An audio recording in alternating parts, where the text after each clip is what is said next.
Cette conférence va maintenant être enregistrée. Bon, excusez-moi. Bonjour Olivier, je vous entends, hein. Voilà, très bien. Nous aussi, Mais on vous entend. voilà, je coupe le micro pendant le cours. D'accord. Je laisse la caméra, d'accord? D'accord. Comme ça, vous aurez aussi tous les camarades que voilà.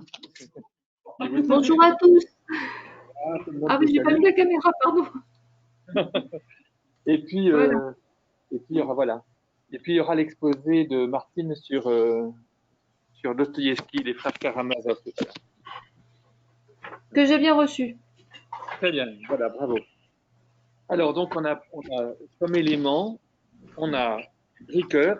Ah oui, tiens, il y a la fiche d'émargement. Donc vous n'avez pas besoin, Muriel, de signer la fiche d'émargement puisque vous ne représentez aucun danger pour nous.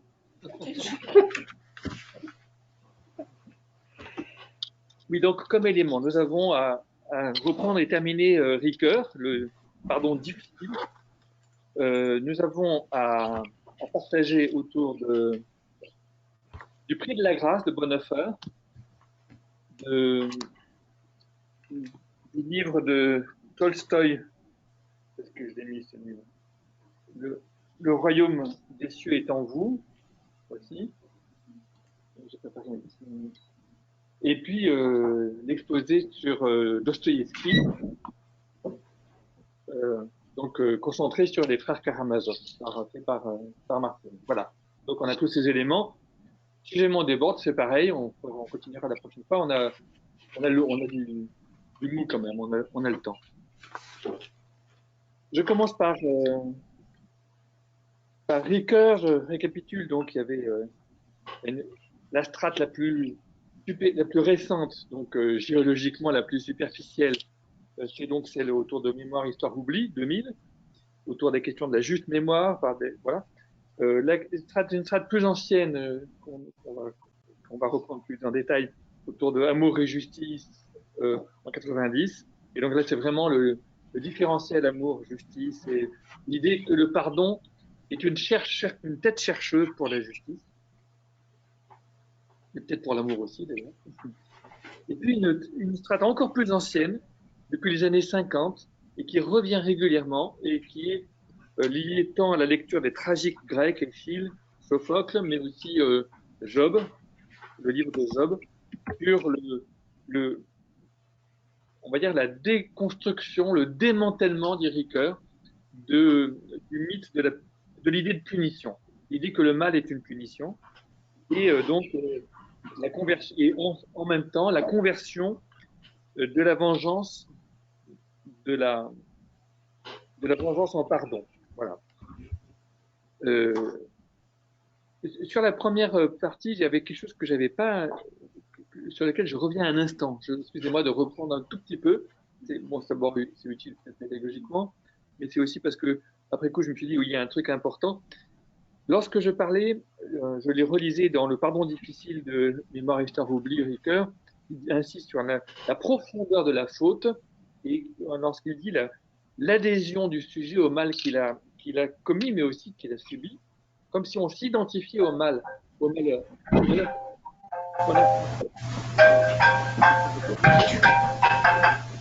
Pardon. Je me disais, en fait, c'est vrai, il y a quelque chose chez les humains, chez nous tous, quelque chose comme une fascination pour l'irréparable. C'est comme si, quand il y a quelque chose d'irréparable, comment dire, comme si on exagérait l'irréparable, comme si on en rajoutait à l'irréparable. Plutôt que de subir l'irréparable, il faut en plus, mais c'est une bonne idée, on pourrait tous d'ailleurs fermer nos téléphones. Voilà. Oui, comme si nous tous, on est pris dans cette espèce de logique du malheur, dans laquelle, quand il y a du malheur subi, eh bien, en quelque sorte, on en rajoute. Il y a une sorte de surenchère au malheur.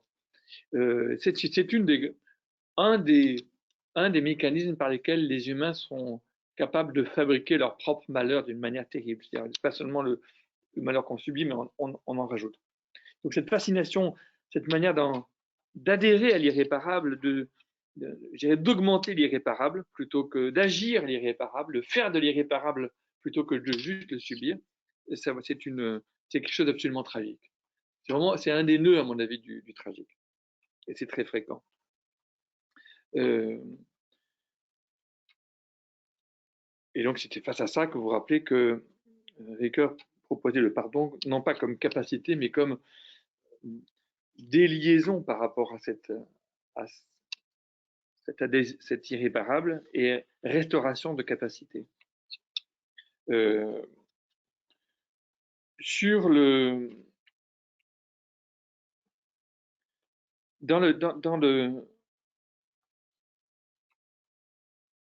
le texte intitulé Quel ethos nouveau pour l'Europe, 1992, qu'on a présenté aussi, où il parlait de l'hospitalité langagière, de l'hospitalité narrative, etc. Au troisième niveau, je reviens aussi un instant sur l'idée que donc le pardon effectue une révision mutuelle du passé et une mutuelle délivrance des promesses non tenues. Vous vous rappelez cette phrase délivrance mutuelle des promesses non tenues. Et Ricoeur écrivait le pardon relève d'une économie du don qui appartient plutôt à ce qu'on pourrait appeler la poétique de la vie morale. Donc il avait incité sur ce côté poétique. Et bien sûr, ça m'intéresse par rapport à Dostoïevski.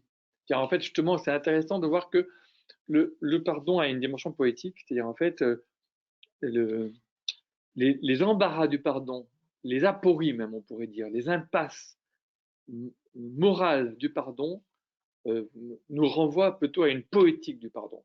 Qu'est-ce que une poétique au sens comment le raconter, comment le dire, on a du mal à le penser. Disons, les apories du pardon qu'on trouverait magnifiquement analysées par Yankelevitch et Derrida, d'une certaine manière, on pourrait y répondre poétiquement par d'une certaine manière, l'Évangile est une poétique du pardon, propose une poétique du pardon, et Dostoïevski aussi. Bon, voilà. Et la puissance poétique du pardon consiste à briser l'irréversibilité, l'irréparable, continue à citer, en levant la charge de culpabilité qui paralyse le rapport des hommes agissant et souffrant à leur propre histoire. Les hommes agissant et souffrant, donc qui agissent et qui subissent, sont paralysés par le malheur.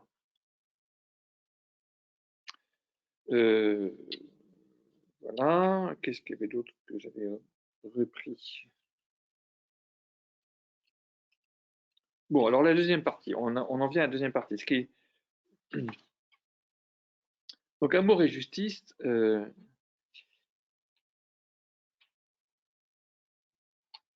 comme il l'écrit, où est-ce qu'il écrit ça déjà? Je pense que c'est dans ce texte justement intitulé Les difficultés du pardon. C'est un texte de 1999 où il écrit ce qui travaillant la justice, le pardon, c'est ce qui travaillant la justice du dedans exige qu'elle soit toujours plus juste, c'est-à-dire à la fois plus universelle, plus égale pour tous, et plus attentive à la singularité de chaque cas, à la fois plus universelle et plus attentive à la singularité. Donc, la singularité, l'idée de singularité, c'est l'idée de l'exception.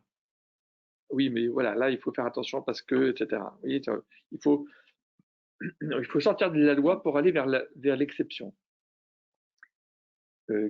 C'est vraiment là des vieilles théories de la clémence. Il y a une clémence. Et le pouvoir de la clémence, c'est le pouvoir de l'exception. On pense toujours, quand on pense le politique, quand on pense le souverain politique, c'est celui qui est capable de déclarer la guerre. Car moi, je ne peux pas déclarer la guerre même à une puissance qui me serait extrêmement hostile. Il faut être un État pour déclarer la guerre. Tu vois, c'est quelque chose de très important dans l'histoire du politique. Bon, donc c'est le pouvoir, le souverain, c'est le pouvoir de l'exceptionnel. Eh bien, d'une certaine manière, ici, cet exceptionnel bon, on va y revenir avec Hannah Arendt, c'est pas une souveraine, c'est pas le souverain, c'est pas le souverain vertical, c'est pas le seul roi ou le magistrat ou le chef de l'État, c'est la sagesse ordinaire. Je dirais c'est un exceptionnel ordinaire. On est tout le temps dans les petites exceptions, si je peux dire, dans la vie. On a tout le temps affaire à dire, ah oui, mais là, il faut que je prenne en compte que ça. Il faut tout le temps ajuster le jugement. C'est pour ça que je parle euh, d'un exceptionnel qui serait un exceptionnel ordinaire, je dirais commun. Dès qu'on a un peu d'expérience, ben on sait qu'il faut être prudent dans le jugement et il faut ajuster le jugement. Ricoeur écrit dans Soi-même comme un autre, donc qui est un livre de 1990, donc cette deuxième strate. La sagesse pratique consiste à inventer les conduites qui satisferont le plus à l'exception que demande la sollicitude en trahissant le moins possible la règle. Donc, on pourrait dire que c'est ça, la sollicitude, c'est l'exception ordinaire. La sollicitude, c'est le sens de l'ajustement et donc de l'exceptionnel ordinaire. Sachant que c'est très fécond comme idée, ça touche beaucoup de... Parce que ça touche le fait que pourquoi, au nom de quoi est-ce que les militants de la CIMAD vont transgresser la loi pour aller porter secours à des réfugiés sans papier qui ont transgressé la loi? Eh bien, c'est pas au nom, ils peuvent, eux, prétendre que c'est au nom d'une exception suprapolitique. Donc, ils se mettent au-dessus de l'État. En disant, non. Et là, j'ai envie de dire, non, attendez, on peut aussi le penser de manière plus modeste. C'est juste, voilà, là, j'ai juste un homme tombé à terre. Donc, oui, la loi, mais il faut comme dit Ricoeur, inventer les conduites qui satisferont le plus à l'exception que demande la sollicitude en trahissant le moins possible la règle. Il ne s'agit pas de toujours transgresser la règle. Aujourd'hui, on est dans une époque où on est tout content de dire mais non, mais la règle, de toute façon, elles ne valent rien, les règles. Il faut être très prudent avec ça. C'est très grave de transgresser la loi. La loi, en démocratie, c'est la loi, elle est sous notre responsabilité. On prépare les totalitarismes quand on a ce rapport purement instrumental à la loi et de pur rapport de force. Donc faisons attention à ne pas prétendre transgresser la loi n'importe comment et être au-dessus des lois, etc. Donc c'est pour ça que j'insiste sur le fait que là, on a un sens de l'exceptionnel, oui, donc on est dans du politique au sens fort du terme, mais un exceptionnel ordinaire.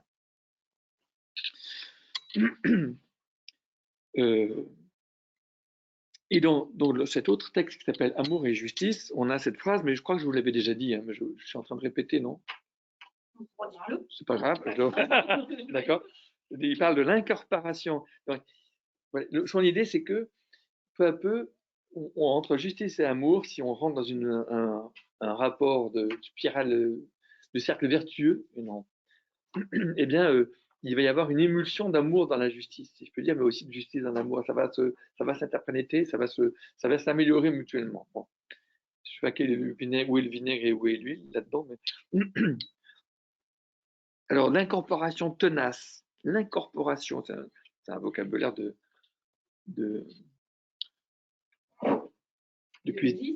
cuisinier même.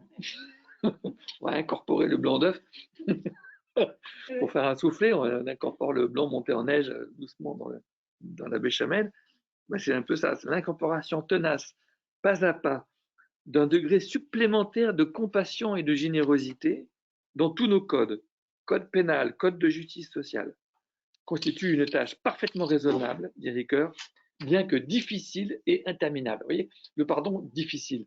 On a ce mot difficile. Oui, c'est difficile, mais c'est ça. Là est la tâche. La tâche est de faire converger la justice et l'amour, en sachant que la synthèse totale de la justice et de l'amour ne nous appartient pas. C'est le royaume de Dieu. Nous ne pouvons que tendre à faire converger les deux logiques. Ne pas les opposer bêtement, tendre à les faire converger, mais c'est une tâche interminable et difficile. Vous voyez, c'est magnifique. Hein, je pense que ça dit beaucoup de choses de la pensée de Ricoeur, ces petites phrases-là. Donc, en fait, Ricoeur pratique avec amour et justice dans ce texte, que je vous recommande, exactement ce qu'il dit dans la métaphore vive. Je vais prendre une phrase, je vais dire la justice est amour. Bon, bien sûr, la justice n'est pas l'amour. Mais oui, il y a une tension. Je rapproche des aires sémantiques éloignées, qui ont chacune tout leur charroi, si je peux dire, de genre de langage, de genre d'attitude. Je les rapproche et du coup, je, la métaphore est très plate là. Hein, il faut trouver quelque chose de plus, de plus vif poétiquement, justement. Bon.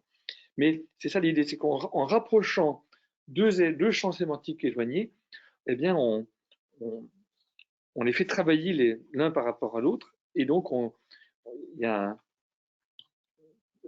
un amour qui, qui, est capable de comprendre la justice ou de s'incorporer à la justice, et une justice qui est capable de comprendre, d'incorporer de l'amour.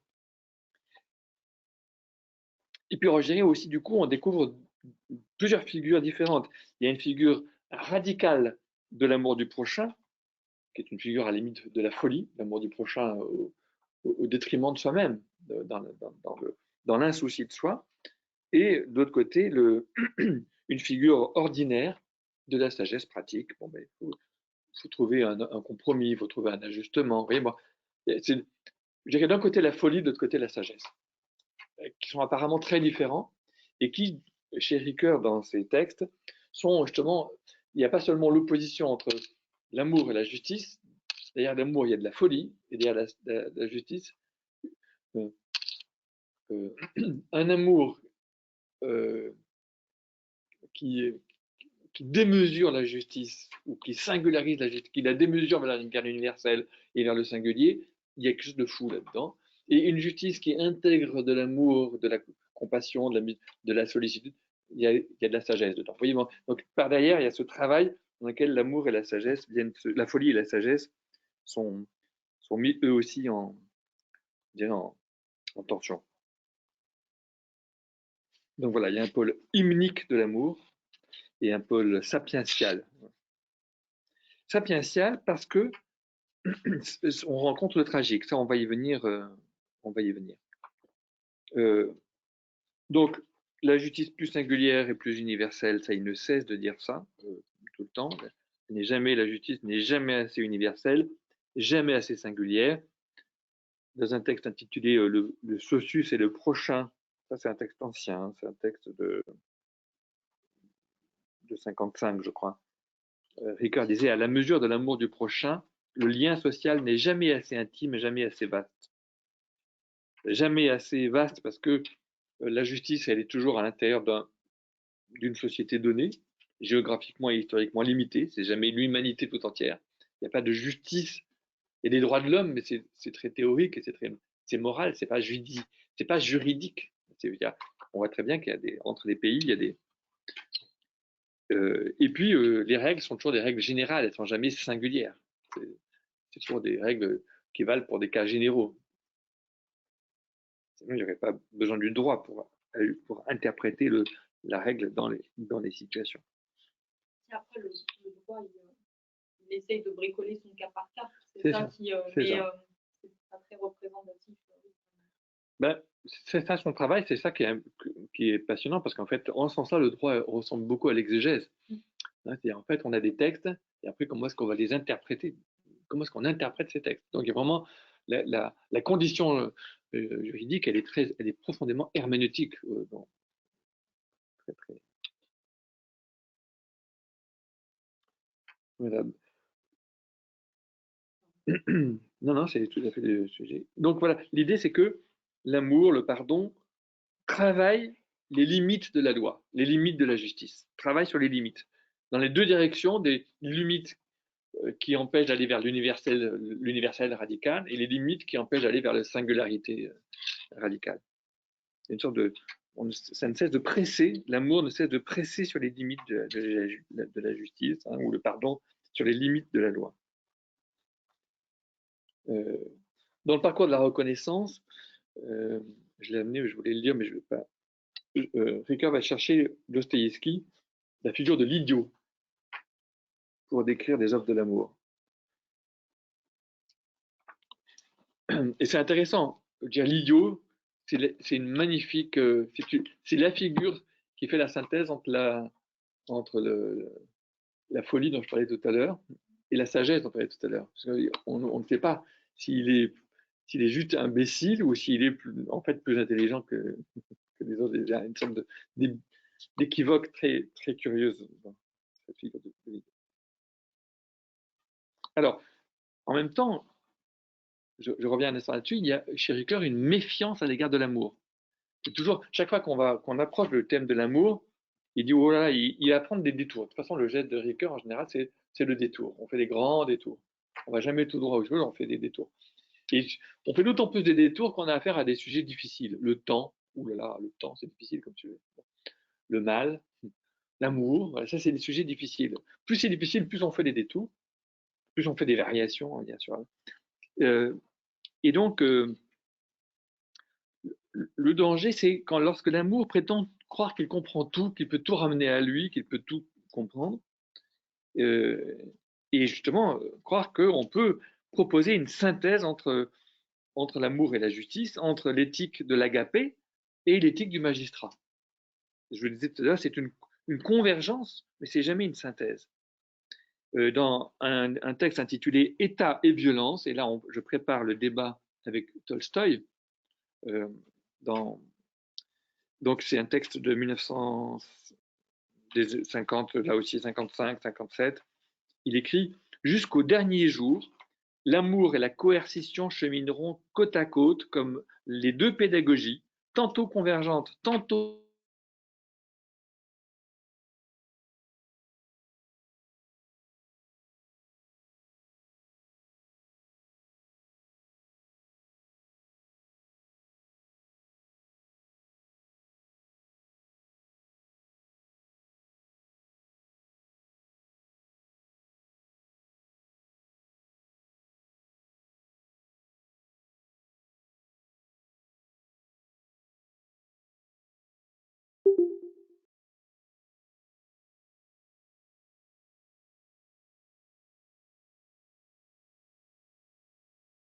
époque, c'était avant Martin Luther King, bien sûr. Hein. On est dans les années 30, il est scout, il est protestant, jeune protestant socialiste assez radical, etc.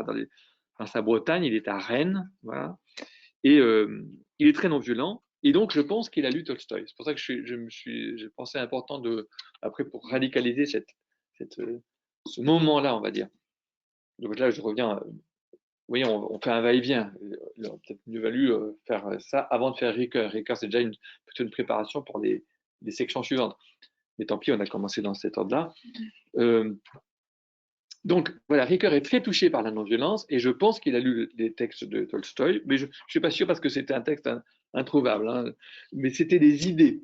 Vous allez voir, les idées de Tolstoï, c'était des idées qui ont circulé dans les églises dans les années 30, y compris dans le mouvement théologique dominant qui est celui de Karl Barth, le mouvement barthien. Bon.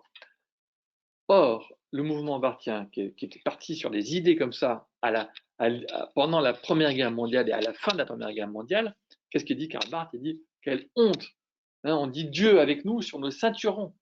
Et donc toute la première théologie de Karl Barth, c'est de dire c'est insupportable cette justification de la violence d'État et du nationalisme par la religion. Il faut donc nein, Dieu n'est pas là-dedans. Il y a une altérité de Dieu par rapport à tout ça. Donc là et donc là il a véhiculé les idées de Tolstoï.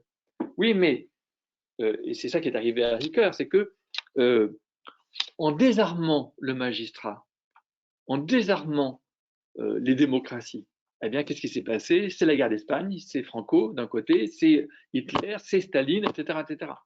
Et donc, très tardivement, trop tardivement, c'est au moment où il est parti dans la guerre en 39, 40, et après il est resté 5 ans prisonnier, dans un camp de prisonniers, en Poméranie, là-bas, que Ricoeur s'est dit, mais j'ai fait une énorme erreur. J'ai fait une énorme erreur.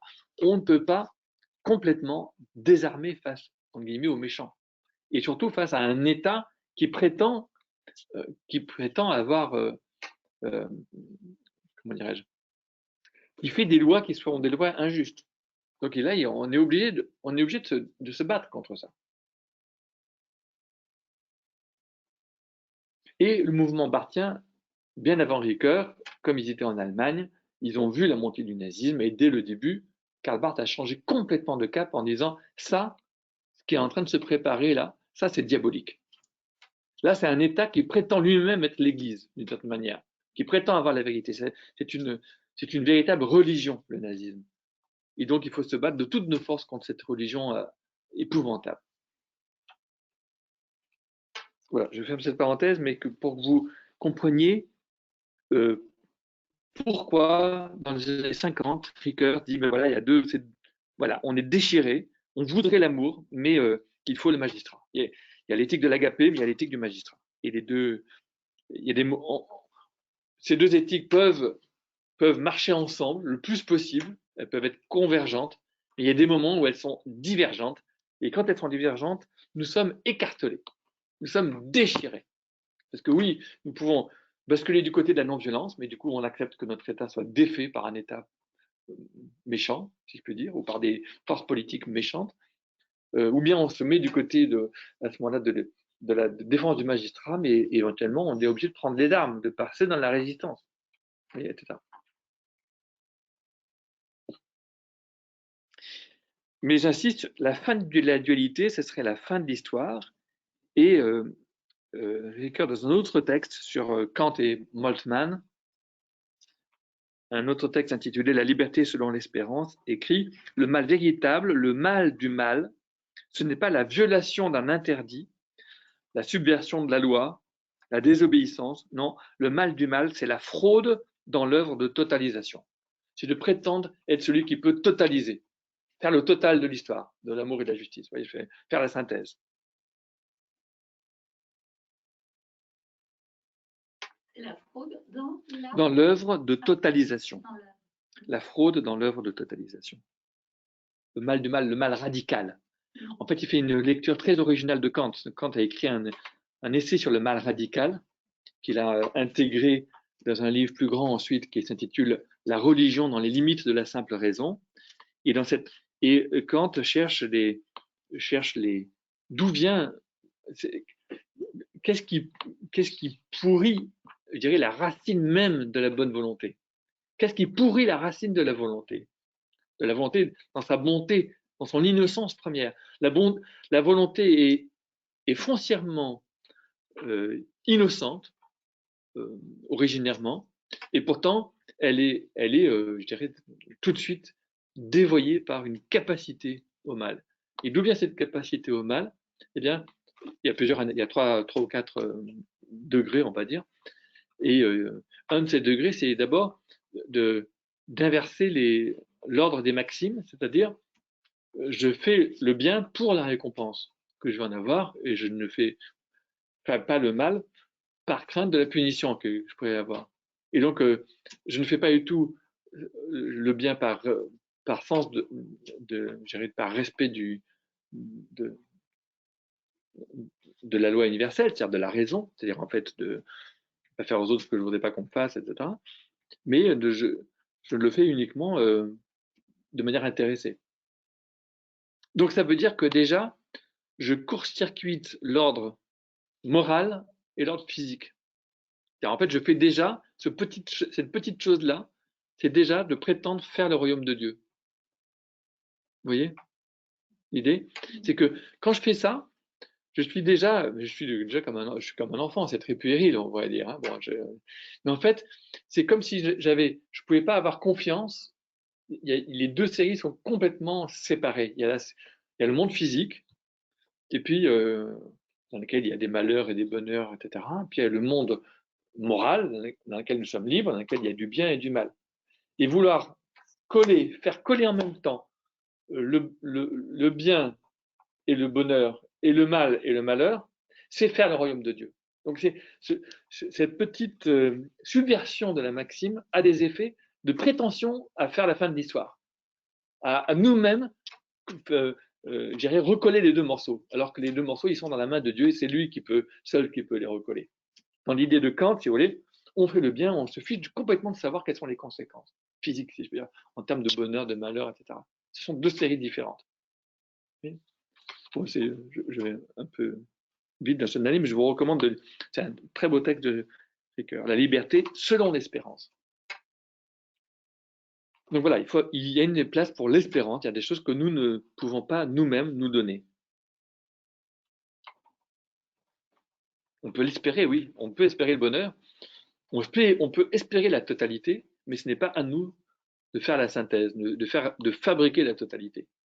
Vous avez dit très beau texte de Ricard ou de Kant? Ça, c'est un texte cette lecture. Oui. Alors, il y a Kant, c'est un très beau texte de Kant, oui. Mais la lecture que je viens d'en faire un peu rapidement, c'est La liberté selon l'espérance, c'est un texte de Ricoeur qu'on trouve dans Le conflit des interprétations. Voilà. Et c'est d'ailleurs une des raisons pour lesquelles Ricoeur, en général, garde une sorte de sentiment que l'optimum, c'est un dissensus chaleureux, si je peux dire. Il y a du désaccord, ça fait partie de l'histoire. Il y a du désaccord. Il n'y a pas de tiers absolu. Le tiers absolu, il y a un seul tiers absolu, c'est Dieu. Donc, le juge n'est pas un tiers impartial absolu, l'historien n'est pas un tiers absolu impartial, le chef d'État non plus, enfin personne, le chef d'église non plus. Il n'y a pas de tiers absolu dans l'histoire. On est toujours dans du tiers relatif et donc dans du dissensus possible. Et donc, il faut faire travailler notre rapport au passé par ce sens du dissensus. Et c'est important pour le pardon. Le pardon, c'est pas la réconciliation, c'est le dissensus accepté. Le dissensus, je dirais, voilà, reconnu, installé et, je dirais, apaisé.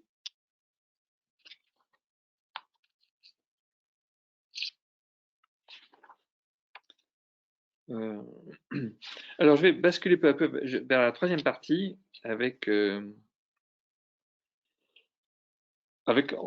figure du tragique, dans Soi-même comme un autre. Bon, je ne l'ai pas ramené.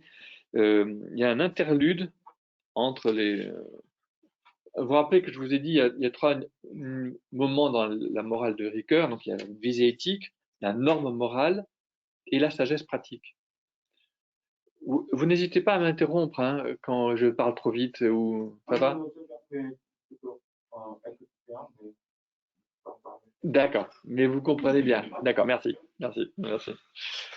Donc, visée éthique, norme morale et sagesse pratique. C'est les trois niveaux. Le niveau de base, c'est la visée éthique, qui est la visée du bon. Puis après, au-dessus, il y a la norme morale, la règle, qui passe par l'épreuve d'universalisation, on va dire. Et puis, la sagesse pratique, elle est plutôt du côté de la singularisation, justement, et du dissensus, et des cas embarrassants, de conflits tragiques, dans lesquels on n'arrive pas à trouver, il n'y a pas de bonne solution. On peut prendre la moins mauvaise solution. C'est pour ça que c'est plutôt sapiential, on va dire. D'accord? Viser du bon, mais c'est la base. Il faut commencer toujours par l'idée que c'est bon, il y a un désir du bon dedans. Puis après, oui, mais en voulant le bon, on peut faire le mal. Et il faut donc que la visée du bon passe par le crible de la règle. La règle est un crible. La règle a une fonction critique. La loi a une fonction critique, au sens propre du terme. C'est pour passer au crible de nos intentions par rapport à leurs résultats et par rapport au fait que nos intentions peuvent être porteuses de. Il ne faut pas qu'elles deviennent illimitées, il faut qu'elles restent, non, qu'elles tiennent compte des autres intentions et des intentions des autres. Et puis voilà, le sapiential. Alors, entre la morale et la sagesse pratique, Ricoeur a placé un petit interlude sur ce qu'il appelle le tragique de l'action, dans lequel il lit des grands textes de Hegel sur le pardon. Et ça, je vais y venir, c'est important parce qu'on va faire Hegel. Quelqu'un m'avait dit qu'il voulait faire Hegel d'ailleurs. Ah, mais c'est Joël, mais Joël, je l'ai envoyé. C'est moi qui l'ai envoyé au cours de. Parce que Gilles avait peur qu'il n'y ait pas assez de monde pour son invité. J'ai dit à Joël, bon, tu peux aller là-bas. Non, mais je crois que. Oui, carrément. Carrément, il est très soumis, il est très gentil avec son. Moi, j'aurais dit non. Non, mais j'ai dit, écoute, c'est enregistré. En plus, l'exposé de Martini là, surtout sur le pardon, voilà, c'est Ricoeur, je le bassine avec Ricoeur tout le temps, il connaît tout ça par cœur à la fin. Je me dis, bon, ça va, c'est pas non plus irremplaçable.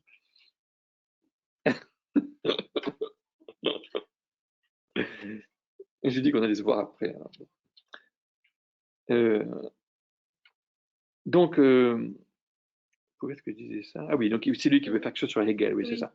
Donc, il lit Hegel et il lit les tragiques, et notamment Antigone de Sophocle. Donc, ce qu'il en tire, c'est la chose suivante. D'abord, pour Hegel, le pardon, Hegel est peut-être le premier philosophe qui parle philosophiquement du pardon. Le pardon fait partie du parcours de la phénoménologie de l'esprit. Ça fait partie de l'histoire de la conscience. Il y a un moment où la conscience rencontre le pardon. Donc, le pardon n'est pas du tout un truc, je dirais, sublime qui n'arrive qu'au religieux. Ça fait partie de l'histoire universelle de toute conscience, si je peux dire. Pourquoi ça arrive? Ça arrive lorsque on est capable de dépasser ce que Ricoeur appelle l'étroitesse de nos angles d'engagement. Nous sommes engagés dans la vie, mais notre angle d'engagement est étroit. C'est une expression qu'il a empruntée au sociologue, c'est Ricoeur qui parle, c'est pas Hegel, mais c'est sa lecture de Hegel. Il a emprunté ça au sociologue Karl Mannheim, qui parle de l'étroitesse. Nous sommes tous pris dans l'étroitesse de notre champ de conscience, dans l'étroitesse de notre génération. Nous sommes nés à une certaine date, de notre culture. Nous sommes nés, pour moi, en France, par exemple, etc. Donc, il y a une étroitesse de nos angles d'engagement. Et le pardon, c'est renoncer, c'est découvrir, c'est pas y renoncer, on ne peut pas y renoncer, mais c'est découvrir notre étroitesse. Le pardon présuppose une sorte de... c'est pas que je vais changer d'angle avec quelqu'un d'autre, mais en comprenant combien mon angle est étroit et petit, et bien d'une certaine manière, je le dépasse ainsi. Et donc, du même coup, je renonce à la partialité de mon point de vue.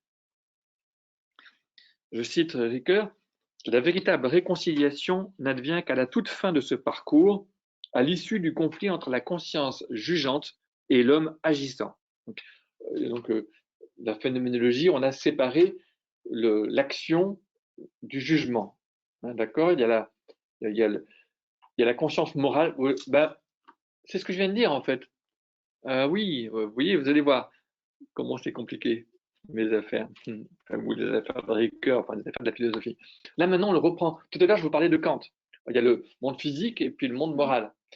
Eh bien, cette séparation, pour Hegel, elle est insupportable. Elle est invivable. Parce que d'un côté, il y a l'homme agissant, qui est dans le monde physique, qui fait des choses. De l'autre côté, il y a la conscience jugeante. Mais elle n'est pas dans le monde, elle juge de loin, comme ça. Voilà.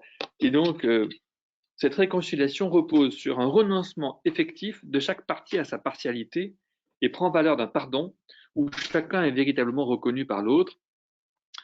Or, c'est précisément une telle conciliation par renoncement, un tel pardon par reconnaissance que la tragédie, du moins celle d'Antigone, est incapable de produire.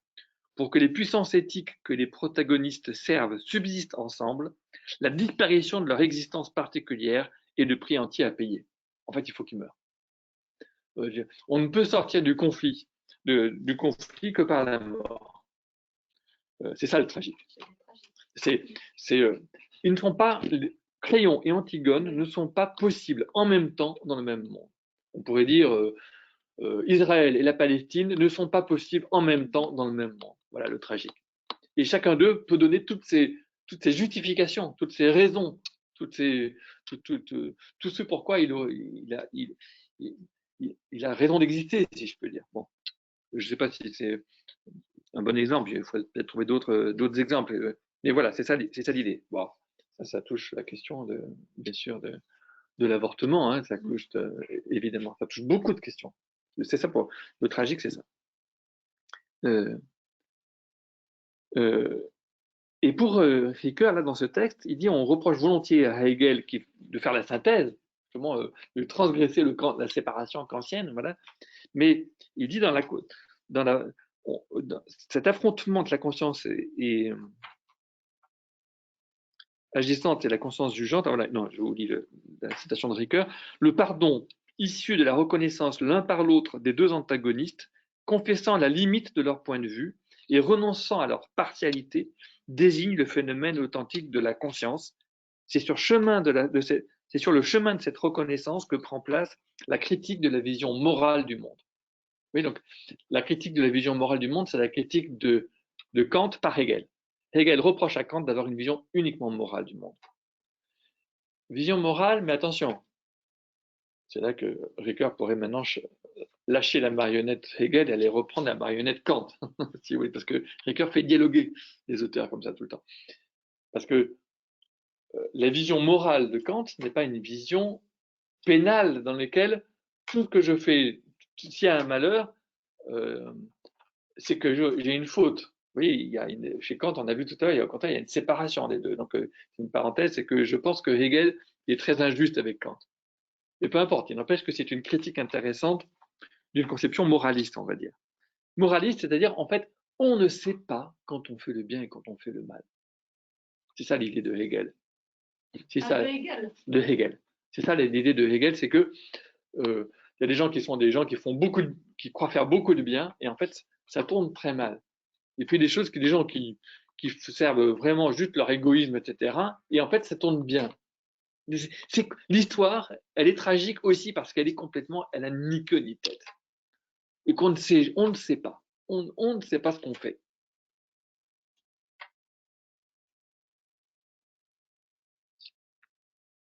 Bon, ça, c'est la sortie de la vision morale du monde.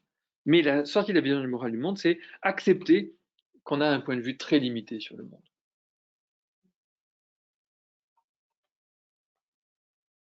Le pardon, il sort de là, chez Hegel. D'accord? Le pardon a à voir avec cette modestie d'une conscience qui renonce à prétendre se comprendre elle-même complètement et comprendre l'autre complètement, et juger, donc, du coup. On sort d'un point de vue jugeant.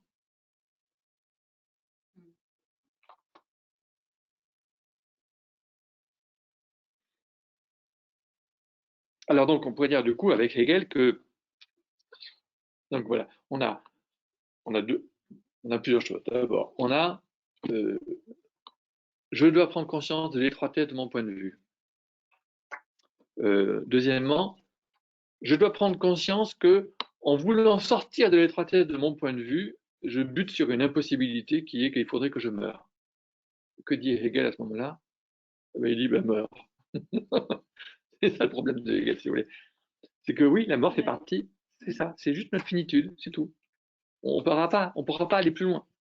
C'est tout, on est bloqué. Donc, et le pardon, c'est ça. Le pardonner, c'est accepter de faire place à autre chose que soi. C'est accepter de céder la place, si je puis dire.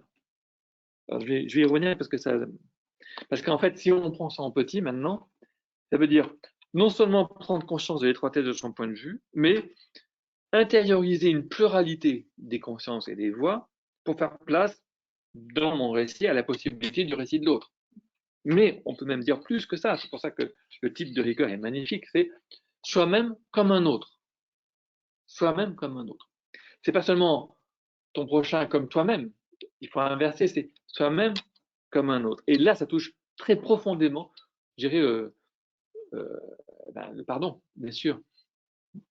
En gros, c'est toujours le débat comment est-ce qu'on va composer l'identité et l'altérité? C'est ça la grande question de ce livre de Ricoeur. Et c'est une des grandes questions de Ricoeur et de Lévinas. Ils n'ont cessé de dialoguer sur cette question-là. Eh bien, on a parlé de l'identité narrative. Vous connaissez l'idée d'identité narrative.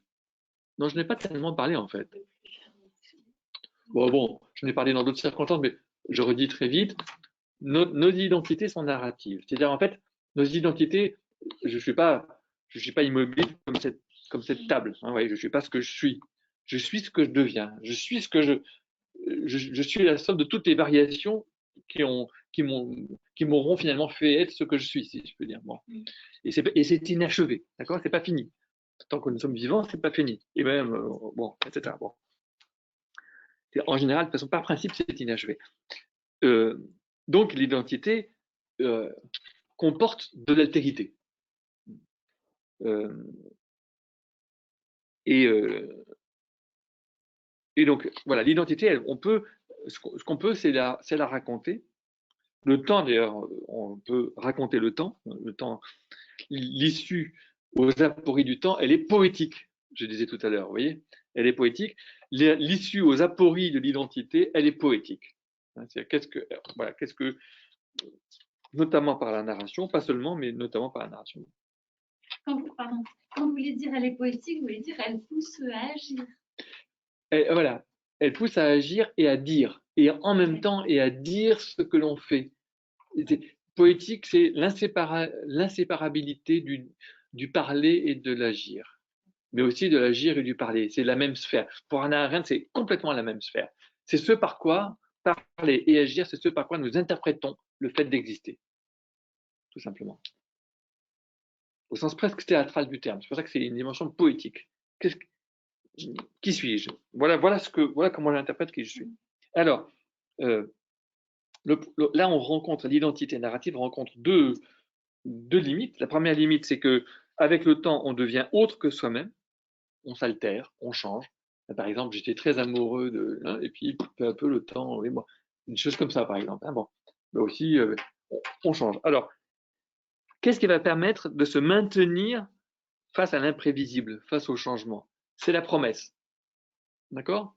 Donc là, il y a une dimension, je dirais, le maintien de l'identité en dépit de l'altération, ou en dépit même de l'aliénation, on pourrait dire, bon, et qui est la promesse.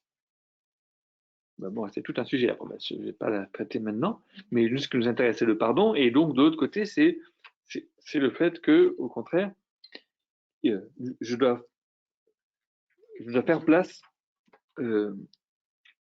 à l'autre comme étant un lui-même, un soi-même, et à moi-même comme un autre. C'est ça le pardon. Faire place en moi, à moi-même comme un autre. C'est ça la déliaison dont on parlait la dernière fois. Faire place en moi, à moi-même comme un autre. Celui qui pardonne, celui qui est pardonné, il s'accepte lui-même comme un autre. Donc il y a une sorte de désidentification. Et en même temps, c'est très difficile de faire cela par soi-même. Il faut avoir été reconnu comme un autre pour se reconnaître comme un soi. C'est un autre qui peut nous... C'est l'autre qui peut nous délivrer, ou en soi-même. Il faut suffisamment d'altérité en nous-mêmes pour ça que Lévinas dit c'est les crimes contre soi-même, qui sont les plus profonds, ce n'est que Dieu qui peut nous les pardonner.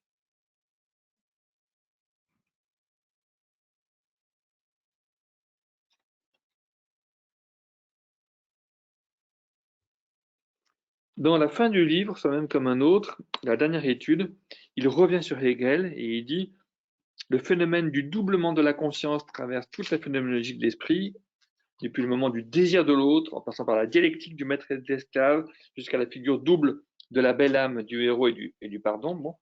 Mais il est important que l'ultime réconciliation nous laisse perplexes quant à l'identité de cet autre. Alors, c'est qui l'autre? C'est qui la conscience, hein, on parle de la conscience. Hein. C'est quel genre? La voix de la conscience, hein, vous connaissez Jimmy Cricket dans Pinocchio, etc. La conscience qui est bon. Est-ce qu'on entre déjà dans la sphère de la religion, dit Ricoeur? Le pardon ne marque-t-il pas déjà l'entrée dans la sphère de la religion? Hegel, philosophe de l'esprit, nous laisse ici dans l'indécision, à mi-chemin d'une lecture anthropologique et d'une lecture théologique. Anthropologique, on pourrait même dire psychanalytique, c'est une lecture théologique. Cette ultime équivocité quant au statut de l'autre dans le phénomène de la conscience est peut-être ce qui demande à être préservé en dernier instant. En fait, c'est bien que l'autre soit indécis, qu'on ne sache pas exactement où est cet autre. Est-ce que c'est un autre en moi? Est-ce que c'est un autre tu? Ou est-ce que c'est un tout autre? L'altérité, elle est partout. De la même manière que l'identité, elle est partout. Voilà, et donc le pardon nous fait toucher vraiment le lieu d'expérience de ce soi-même comme un autre, de cette altérité. Bon, excusez-moi, c'est long tout ça. Je pensais faire ça très vite. Je continue un petit peu, je termine la partie comme la dernière partie, ou est-ce que vous voulez faire une pause? Non? Non, ça va? Donc on en a pour une demi-heure, je pense, Martine, votre exposé. Bien une bonne demi-heure. Oui, c'est long. pour ça que je ferai bonne affaire et... Je peux raccourcir hein, aussi. Ah non, pas du tout. Non, non, ce serait dommage. Non, je pense que je ferai bonne affaire et Tolstoï la prochaine fois. Donc, je termine par la troisième strate, la conversion du tragique. Non, mais si tu... Je me dis, il ne faut pas le bâcler parce que c'est vraiment... maintenant, j'aurais pas fait ça il y a 3 ou 4 ans parce que j'avais pas à ce point convergé vers Ricoeur, si je peux dire. Alors que je le connais, on a cessé de discuter de ces questions depuis le début des années 90, mais c'est maintenant que je comprends, que je vois l'ensemble de son entreprise, si je peux dire. Alors donc là, vraiment, la strate est plus profonde, c'est celle de la scène vraiment archaïque et antéjuridique de la vengeance, du rapport du pardon avec la vengeance et de la sagesse pratique dont je viens de parler comme conversion du tragique. Alors je vais partir là encore du texte le plus récent, un texte de 2001, intitulé Le juste, la justice et son échec, où il dit que on ne peut pas justifier d'une manière convaincante le droit de punir. Dans la dialectique du crime et du châtiment, le droit expose ses limites, sa pauvreté spirituelle et même sa faillite. Dans la dialectique du crime et du châtiment, on est pratiquement dans un titre dostoïevskien, le droit expose ses limites, sa pauvreté spirituelle et même sa faillite. Oui, il est fort, hein, la faillite du droit. Il est écrit en 2001. Et donc jusqu'au bout, il aura gardé sa petite veine, alors que c'est un penseur hegelien de l'institution, de l'État aussi, Ricoeur. Oui, mais il y a ce noyau chrétien, mais radicalement chrétien, non violent, qui reste. Ce noyau Quaker, si vous voulez. Vous vous rappelez que Ricoeur, quand il était au collège Chenol, il a connu les Quakers, et c'est par les Quakers qu'il a commencé à partir aux États-Unis. Il a commencé par enseigner dans un collège Quaker. Les Quakers, c'est des non-violents radicaux. Hein. Ils refusent le service militaire, ils deviennent déserteurs, etc. Hein. Ils se soustraient à leur devoir civique. Hein. Ils ont été très loin, les Quakers. Donc, voilà, il y a quelque chose là comme un scandale pour Ricoeur, qui lui vient de l'adolescence, l'affaire Sacco et Vanzetti, qu'il a vécu, je ne sais pas quel âge il avait, mais pour lui, c'était un choc. Il devait avoir 12, 13, 14 ans par là. Il est né en 13, donc Sacco et Vanzetti, je crois que c'est 28 ou par là, enfin, c'est pas, j'ai oublié.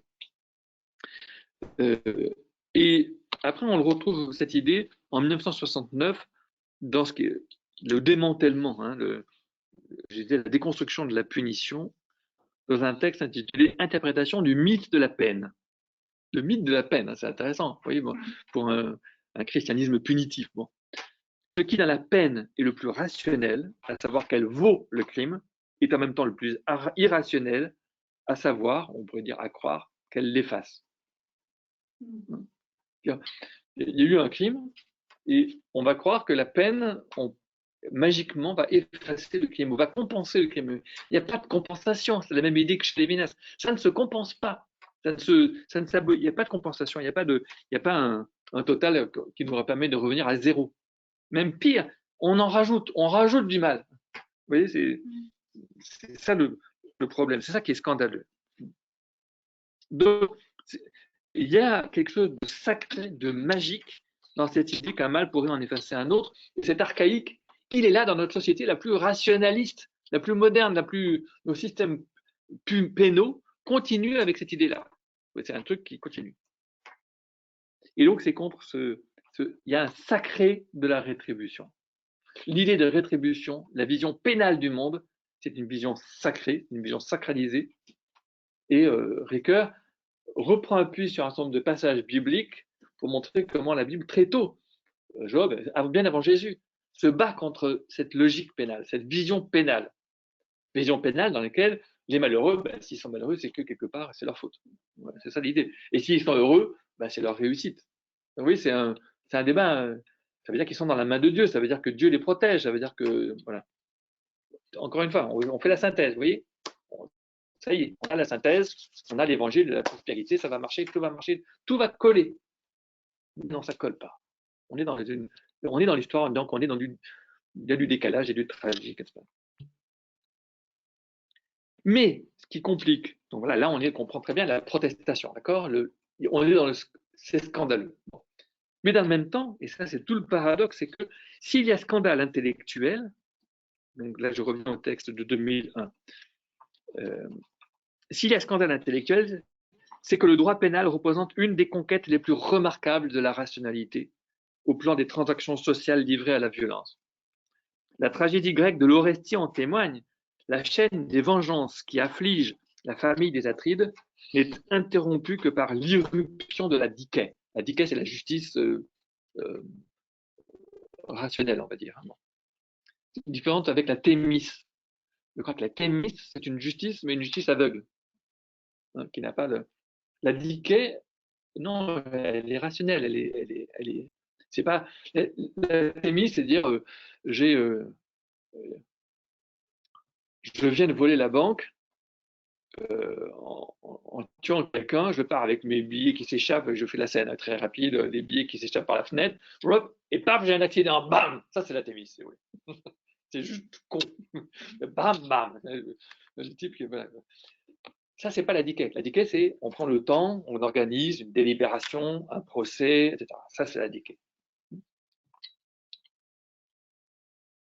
Donc, la figure emblématique de la raison pénale, je continue à lire le texte, confiée à un tribunal humain. C'est ça la dikè. Même la fureur sacrée des Érémies doit se convertir en bienveillance sous la figure tutélaire des Euménides. Je vais expliquer cette figure tout à l'heure. Hein. C'est l'Orestie d'Échine. Vous voyez, il y a une sorte de conversion. La dikè, c'est voilà. Donc, c'est scandaleux, le mythe de la punition, voilà. Mais en même temps, c'est une conquête de la rationalité. Cette conquête de la rationalité au plan pénal est si importante qu'on peut la tenir pour exemplaire au regard de toutes les autres avancées du droit. Vous voyez, pour moi, une conquête de la rationalité. Vous voyez, le mot est très fort chez Ricoeur. La justice arrête le cycle de la vengeance en introduisant la juste distance, le tiers, qui est interdit de se venger soi-même, la délibération, la loi, etc. Donc, si dans la plupart des cultures, la vengeance est homogène au contre-don cérémonial, hein, peut-on bannir toute violence et même toute colère? Et comment se placer sous l'horizon utopique d'une justice non violente? Ça voudrait dire en même temps, en démantelant la logique pénale, on démantèle aussi la rationalité juridique elle-même de la dikè. Comment déconstruire l'un sans détruire l'autre? Voilà le problème. Comment, en quelque sorte, vouloir sortir d'une justice qui est purement avec une vision pénale, sans sombrer dans une conception utopique de l'amour pur dans laquelle voilà, tout le monde va être gentil et tout va aller bien. Quoi. Oui, bon, pour les dire très vite. Ricoeur dit en 97, un texte intitulé Justice et vengeance qu'il a fait pour l'IHEJ. Il y avait Antoine Garapon qui était là le jour de la leçon d'ouverture, il a fait une conférence à Maglone. Et Antoine Garapon est un vieil ami de Ricoeur, et donc il a beaucoup travaillé. C'est lui qui l'a fait venir au moment de la création de l'Institut des hautes études de la justice. Et un certain nombre de ces textes ont été émis dans ce contexte de l'Institut des hautes études de la justice. Donc là, il fait une réflexion sur la vengeance et il dit, mais non, mais la vengeance n'est pas une chose archaïque. La vengeance, ça continue dans nos sociétés. Il y a de la vengeance. Et même dans cette cérémonie de langage qu'est un procès, ce n'est pas juste du discours sans reste. Il y a un degré résiduel de vengeance et de violence qui subsiste. D'abord, la violence de la coercition, hein, du prévenu qui est amené en procès parce qu'il est accusé. Et puis l'imposition pénale d'une violence légale qui réplique à la violence primitive, fait qu'il y a une peine équitable reste une punition, une souffrance. Et en ce sens, la punition en tant que peine, que souffrance, rouvre la voie à l'esprit de vengeance. Ah, il l'a bien mérité, ah, il l'a bien eu, etc.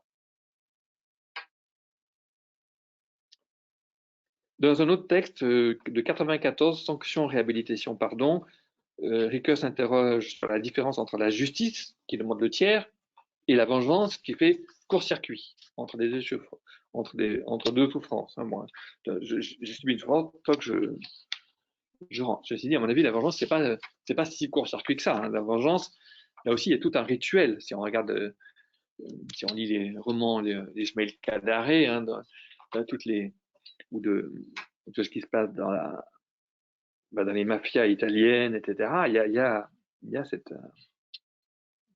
du don, du contre-don, etc., etc. Donc, on récapitule, dans ce texte, il dit « Le pardon n'appartient pas à l'ordre juridique, il donne un futur à la mémoire », ça c'est la dimension poétique, on va dire, il intègre toutes les manifestations, dans l'ordre juridique, toutes les manifestations de compassion, de bienveillance, etc., voilà, dans la justice. Et puis, il dit au plan symbolique le plus profond, l'enjeu est celui de la séparation entre dikē, justice des hommes, et thémis, ultime et ténébreux refuge de l'équation entre vengeance et justice. Une justice qui vient, on est vengé tout de suite par voilà, c'est des forces presque cosmiques. N'appartient-il pas au pardon d'exercer sur ce sacré malveillant la catharsis qui en fera émerger un sacré bienveillant? D'accord? Le pardon, c'est transformer, que thémis devienne dikē. Que thémis, c'est-à-dire le sacré malveillant de la vengeance, devienne dikē, le sacré bienveillant de la justice apaisée. Il continue en disant, la tragédie grecque, celle de l'Orestie, au premier chef, nous a appris que les Érinies, les vengeresses et les Eumenides, les bienveillantes, sont les mêmes. Ah, alors on rajoute quelque chose d'incroyable. Elles sont les mêmes. Ça veut dire le pardon et la vengeance, c'est la même chose. Vous voyez? L'idée, c'est ça, ça va très loin.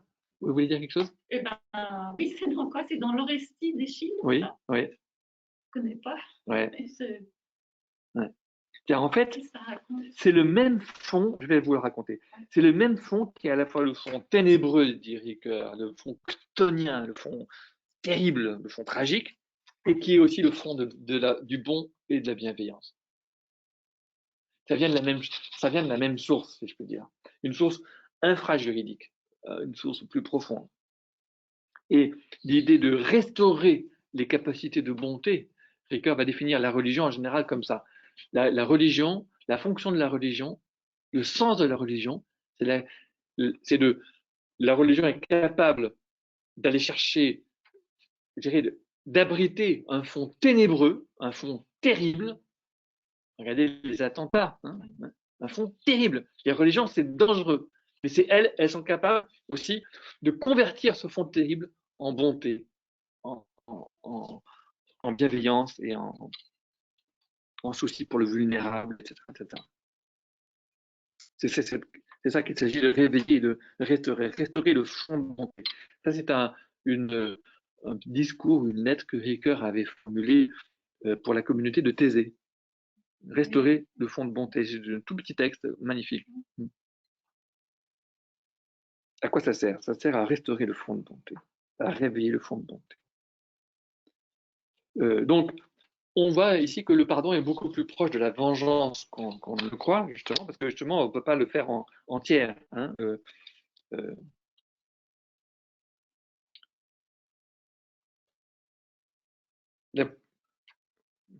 Je peux pardonner là où je pourrais me venger.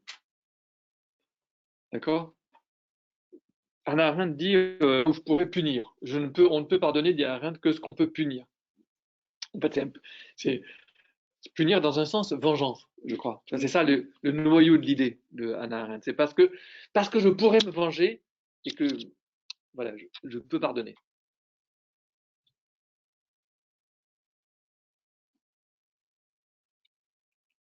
Dans Job, par exemple, ça c'est un texte de 1985, Le mal, défi à la philosophie, à la théologie. Hein. Je vous avais dit que Ricoeur avait écrit ça, c'est une conférence qu'il avait fait à Genève, juste après le suicide de son fils. Donc c'est un texte sur le mal très chargé de tragique. Et il dit, ce que je conteste, c'est donc justement, c'est le mal comme rétribution, d'accord? C'est de réduire le mal à une rétribution. Mais la finale du livre de Job, face à la grandeur de la création, se présente comme une pure plainte d'où aurait été purgé tout ce qu'elle comporte d'accusation. Dire « je ne sais pas pourquoi, les choses arrivent ainsi, il y a du hasard dans le monde », c'est là le degré zéro de la spiritualisation de la plainte, rendue tout simplement à elle-même.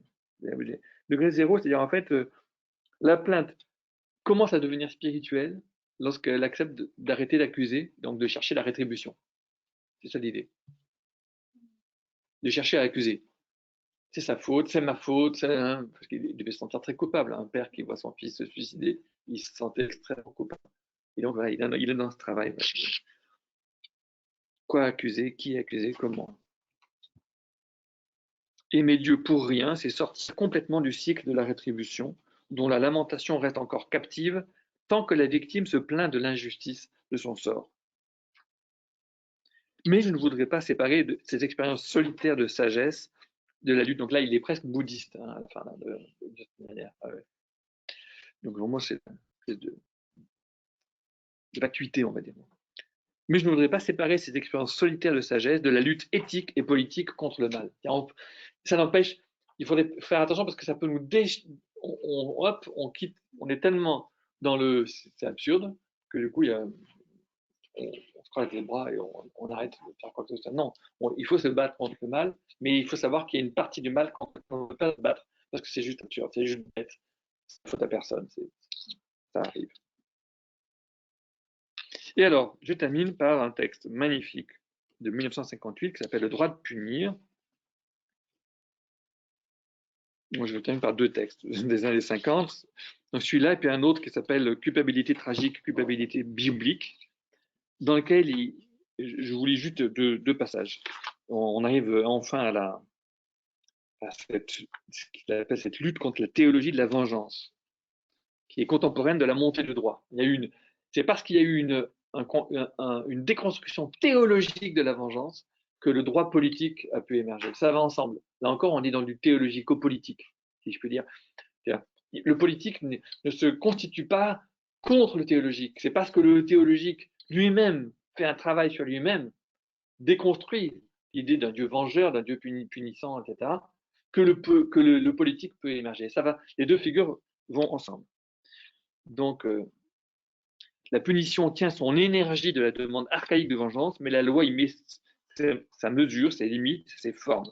Je vous lis, la vieille religion féroce qui veut payer la mort d'Iphigénie par celle d'Agamemnon, son père, puis celle d'Agamemnon par celle de Clytemnestre, épouse adultère et criminelle, puis celle de Clytemnestre, la mère, par celle d'Oreste, le fils, jusqu'à ce que, ô miracle, l'Érynie vengeresse se mue en Euménide, c'est-à-dire en bienveillance.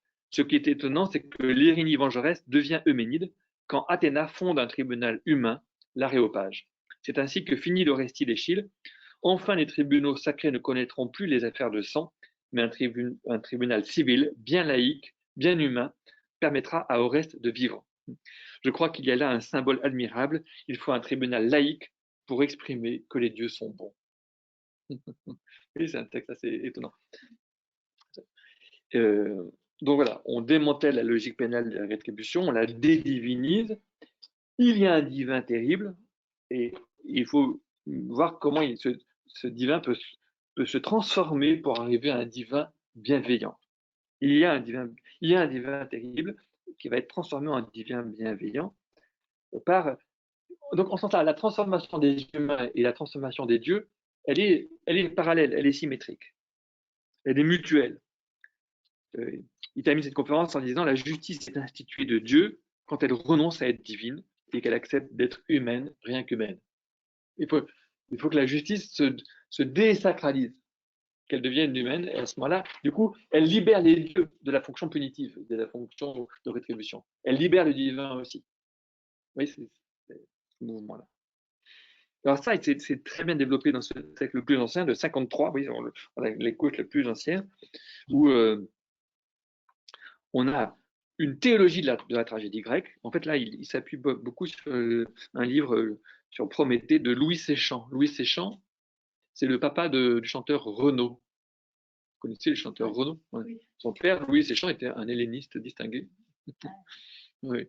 Et le livre là, ça s'appelle comment de 1953? Alors, c'est un article que je peux vous envoyer qui s'appelle Culpabilité tragique, culpabilité biblique, qui est paru dans la revue de Strasbourg. À l'époque, Ricoeur était professeur de philosophie à l'université de Strasbourg. Et donc, dans la revue de la faculté de théologie de Strasbourg, la faculté protestante, il publie ce texte. Donc, il y a une théologie de la tragédie grecque, l'oscillation entre un divin méchant et un divin miséricordieux. Rappelez-vous que Prométhée, c'est comme Job. Je suis innocent. Je suis que au rocher, mais je suis innocent. Rappelez-vous, je n'ai fait que le bien. J'ai apporté des bonnes choses. C'est ça le discours de Prométhée. Vous voyez, c'est un discours théologique, Prométhée. Ricoeur le compare à Job. Et tout le mouvement qui va du Prométhée enchaîné au Prométhée délivré, c'est un cycle chez Échille, qui montre que le divin aussi est au travail. Dieu aussi change. Bon, mais on le voit dans l'Exode, dans la Genèse, il y a plein de textes qui montrent que Dieu change.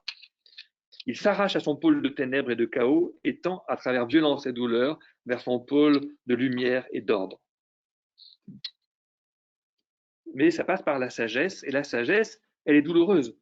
Au début de l'Orestie, dans Agamemnon, le chœur s'écrie « Zeus, quel que soit son vrai nom, si celui-ci lui agrée, c'est celui dont je l'appelle. » Déjà, rien que le début est magnifique. Zeus, quel que soit son vrai nom, si celui-ci lui agrée, c'est celui dont je l'appelle. Il a ouvert aux hommes les voies de la prudence en leur donnant pour loi souffrir pour comprendre. Quand en plein sommeil, sous le regard du cœur, suinte le douloureux remords, la sagesse en eux, malgré eux, pénètre. Ça, c'est l'Orestie d'Échille. Donc, la question de l'Orestie, c'est comment est-ce qu'on peut délivrer la cité des puissances de la vengeance sans les humilier, sans les écraser, les puissances de la vengeance. Ce qui est contradictoire, ça ne ferait que les relancer. Donc, sans négliger les rites de leur apaisement. En gros, pour délivrer la cité de la vengeance, il faut faire place à la vengeance. Il faut l'accepter dedans. D'accord? On ne peut pas être manichéen, si je peux dire, face au mal. On ne peut pas battre le mal par un mal plus puissant. Rappelez-vous, dans le 5e élément, vous n'avez rien de plus fort. Il y a des espèces de trucs qui vaut des milliers de bombes atomiques qui envoient contre cet astre qui vient. Non, on n'a rien de plus fort. Il essaye de détruire le mal. Rien de plus fort contre le mal. Oui, mais non. C'est des films qui sont. C'est con, hein, le 5e élément. C'est plein de. Il faut regarder ça. Hein. Voilà. Donc, comment est-ce qu'on va intégrer le divin archaïque dans la cité démocratique? C'est un problème. On est à Athènes. Athènes est en train de devenir une cité démocratique et il y a encore un divin archaïque. Comment est-ce qu'on va l'intégrer? Et donc, on a les terribles et les Érini, avec le deuxième is en Y, qui sont les déesses de la vengeance, qui sont comparées à des chiennes assoiffées de sang. Le texte est terrible. Lisez le récit d'Échille. Qui courent derrière Oreste, le meurtrier de sa mère. C'est pas Joe ce qu'il a fait, mais enfin sa mère aussi, c'était pas Joe, et son père, c'était pas Joe. Enfin, c'est compliqué les Atrides, hein, bon. Et puis ça commence avant, bien avant l'histoire d'Iphigénie. Donc, au départ, le cœur crie leur colère contre l'arrêt d'Athéna qui les prive de vengeance. Il y a Athéna qui dit stop, on arrête, on se calme. Et donc elles sont furieuses. Et donc le cœur dit, elles ont subi un grand échec, enfin il y a des mots grecs, des interactions, les filles de la nuit, un grand affront. Et Athéna leur répond, croyez-moi, ne gémissez pas si fort, vous n'êtes pas vaincus. Alors le cœur s'apaise et elle dit, tu me calmes, semble-t-il, ma haine s'en va. Peu à peu, donc elles sont apaisées jusqu'à devenir les Euménides. Vous voyez, c'est les mêmes qui vont devenir les Euménides par ce dialogue avec Athéna. Et Athéna qui dit, vous n'êtes pas vaincus. Je ne veux pas vous vaincre. Je veux vous convertir. Je ne veux pas vous vaincre. Et après, la tragédie se conclut sur une nouvelle alliance par laquelle Athéna fait place aux déesses. Ici, donc voilà, en faveur de mes citoyens, j'établis ces grandes et sourcilleuses divinités.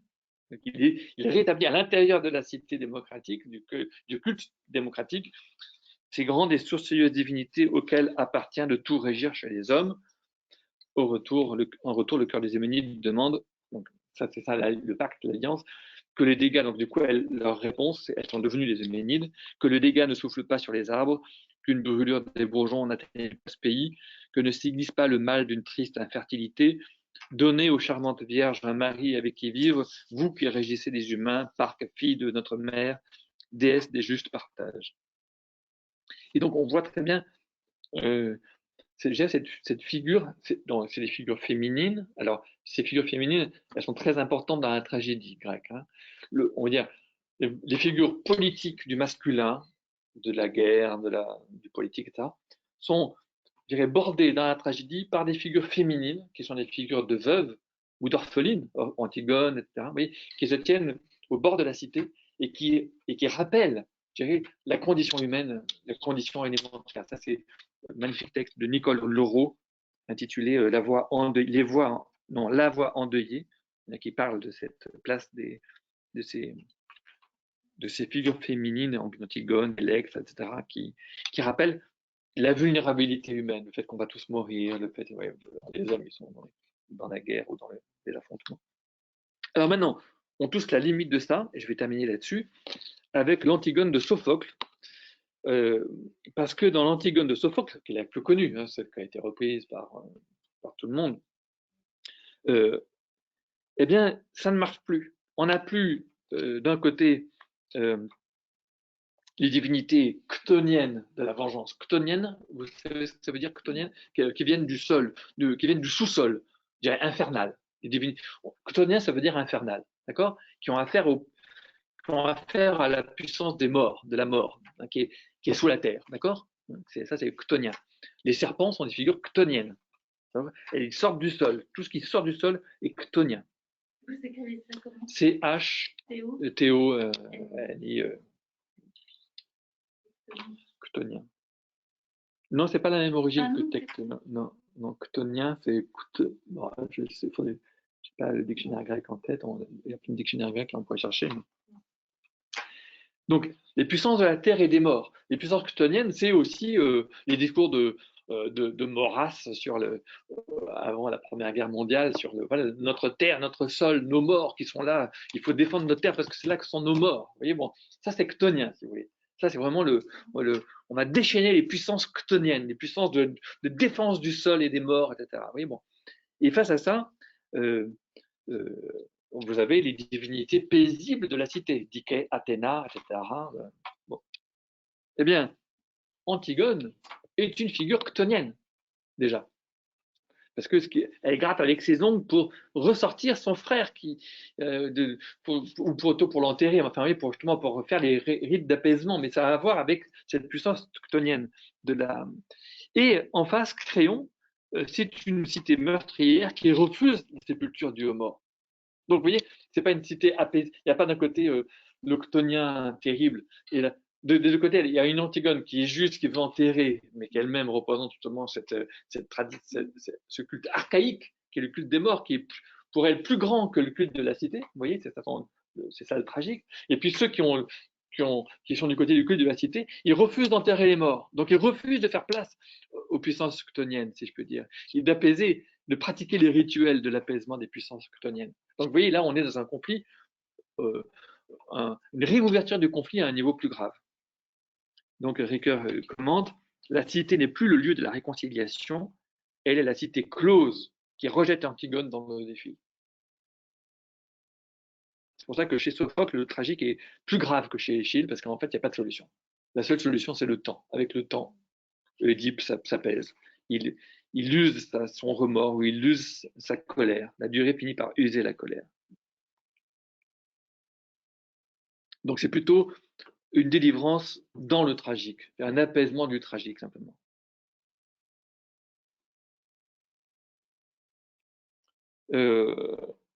Alors Ricoeur là fait un rapprochement extraordinaire, je vais arrêter là-dessus parce qu'il est déjà 26 et on a vraiment laissé tout le reste, le peu qui reste à Martine.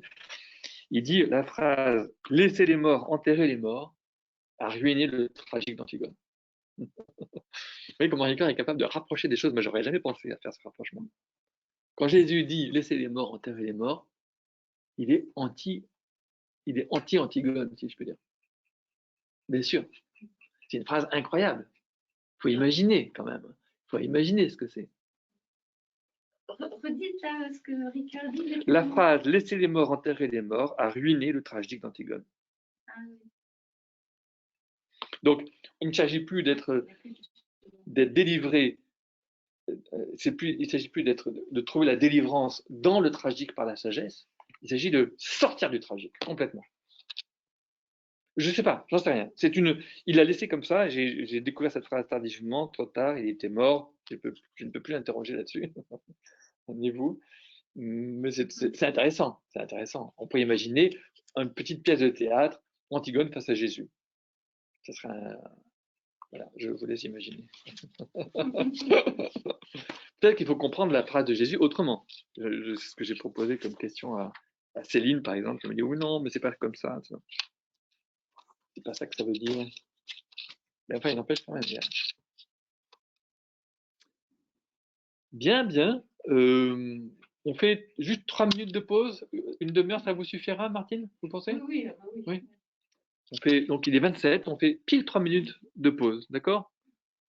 Et vous Cette conférence va maintenant être enregistrée. Bon, donc, en gros, 3 parties. Rapidement, je vous parle de Dostoïevski, ensuite du roman Les Frères Karamazov, et troisième partie, donc la plus importante, le pardon. Alors, Dostoïevski, donc vous avez ces dates de 1821-1880, né à Saint-Pétersbourg. Son père, c'est ça surtout qui est très important, est médecin militaire. Et il acquiert 2 villages en Russie, dont un qui s'appelle Tchermachnia. Et Dostoïevski perd sa mère. Et donc, avec son frère, ils sont envoyés en pension à Saint-Pétersbourg. Il sera très lié à ce frère aîné. Et alors qu'il a 17-18 ans, il apprend que son père, une riche, est assassiné par des maudits qui le maltraitaient. En fait, le père était devenu veuf, alcoolique, donc, enfin, le père devenu veuf tombe dans l'alcoolisme et maltraitait ses domestiques. Bon, enfin, ce qui est important, je lis plus loin, c'est qu'il n'y a pas eu ni procès, ni condamnation, ni jugement. Les choses, la vie a continué. Pour les autres, comme si rien ne s'était passé. Alors que ça a profondément marqué Dostoïevski. Bon, donc, ensuite, ils sont envoyés chez la bande de la famille pour poursuivre leurs études, surtout les 2 frères. Et il commence par être ingénieur militaire, et il réussit les examens, etc. Mais il est tout à fait séduit par Balzac et il commence à écrire. Et c'est à peu près à cette même période qu'il commence à avoir des crises d'épilepsie. Il a une vie sentimentale difficile et surtout, ce qui est autre chose très importante, c'est qu'il fréquente des militants russes qui sont enthousiastes de Fourier, Saint-Simon, Proudhon, Georges Sand. Et il est condamné, en fait, il est arrêté, condamné d'abord aux travaux forcés à perpétuité, mais sa peine sera commuée en 5 ans. 5 ans de travaux forcés. Donc, il va aller en Sibérie et il connaîtra là un charnal dans les camps. Il sera très lié avec certains prisonniers, donc ils vont l'inspirer pour son dernier roman. Bon, alors là-dessus, je vous passe le détail, mais il se marie, enfin, il a eu une première épouse, il a eu une maîtresse, et il se marie avec une troisième personne, qui le soutiendra toute sa vie, avec qui il aura des enfants, avec qui il aura une vie finalement heureuse, qui se soutiendra dans ses grands travaux d'écriture. Autre événement très important, il va perdre un petit garçon à l'âge de 3 ans. Il aura pas mal d'enfants, mais il perd un petit garçon à l'âge de 3 ans, 2 crises d'épilepsie.